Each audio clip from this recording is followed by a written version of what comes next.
Pourquoi avoir spécialement développé des logiciels de cryptage depuis plus de 10 ans? Aujourd'hui, une grande part de l'activité humaine transite déjà par de l'information numérique. Le savoir, la connaissance, bien sûr, mais aussi les communications, les échanges, et même les actions, et plus encore les fabrications. Le cryptage, c'est le seul moyen de fiabiliser ces informations numériques pour les protéger et garantir leur exactitude. Est-ce si primordial que ça? Plus qu'il paraît à première vue.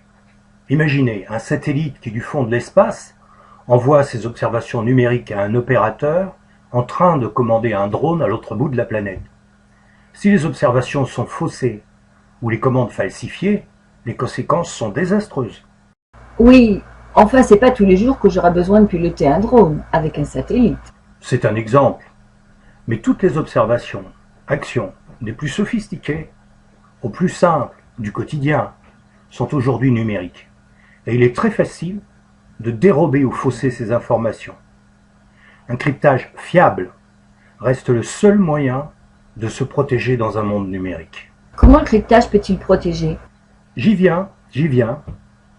Mais il y a une autre dimension qu'il faut intégrer. C'est la puissance massive de l'Internet. Avec Internet, la circulation des données numériques devient instantanée pour toute la planète. Cela est tout de même pratique et terriblement efficace. Mais il y a un revers à la médaille, un pire au meilleur.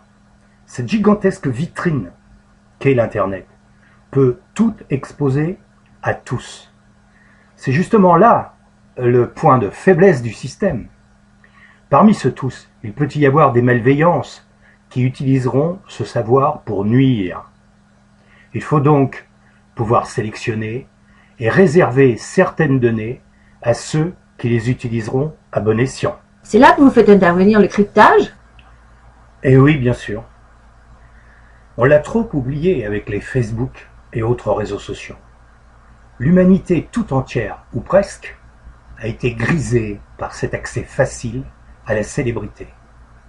Tout un chacun peut devenir une vedette, une star, et exposer son intimité, carrément, à la planète tout entière.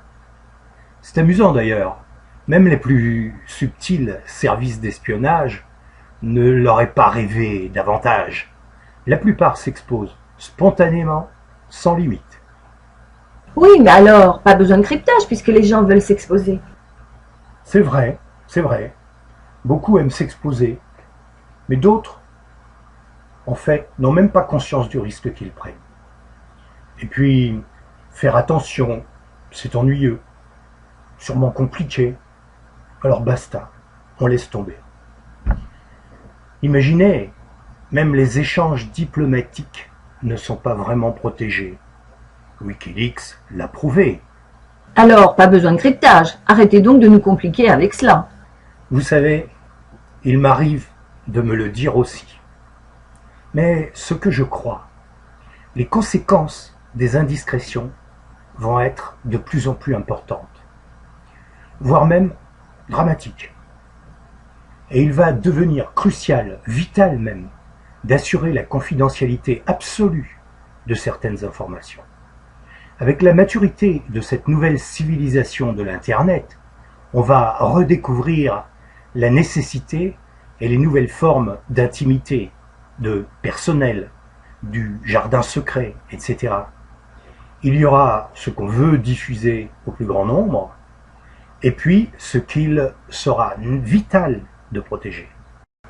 Oui, mais comment être sûr d'un cryptage? De sa fiabilité? Est-ce si complexe que ça à utiliser? Et puis, le risque du cryptage par les criminels. Vous avez pensé à tout cela? Oh que oui, largement même. Et je vous propose d'en parler clairement dans la séquence suivante.